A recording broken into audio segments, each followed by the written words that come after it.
तोहरा दीवाना के थाना सलाम ठोकेला। हेलो दोस्तों, स्वागत है फिर से आपको एमएस न्यूज़ के माध्यम से न्यू रोस्ट वीडियो में। आज एक ऐसे कलाकार के बारे में बात कर रहा हूं जो मतलब कि एडिटिंग की दुनिया से निकल के मतलब कि भोजपुरी इंडस्ट्री में एल्बम में तहलका मचा रहा है। जो उनका काफ़ी सारा आप लोगों ने मतलब तूफानी अंदाज में गाना सुने होंगे जो बम ब्लास्ट है, मार्केट में लगभग मिलियन व्यूज आता है। तो आज उनके बारे में बात करने हैं जिनको हम लोग RDX के नाम से जानते हैं। मतलब कि उनका गाने का बोल है कि तोहरा दीवाना के थाना सलाम ठोके। तोहरा दीवाना के थाना सलाम ठोकेला।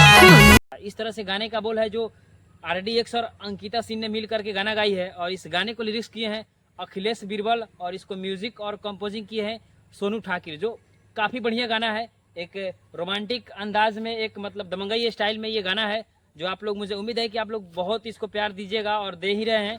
तो इस गाने को जाइए आप लोग सर्च मारिए, जो उनका खुद पर्सनल चैनल पे ये गाना रिलीज हुआ है।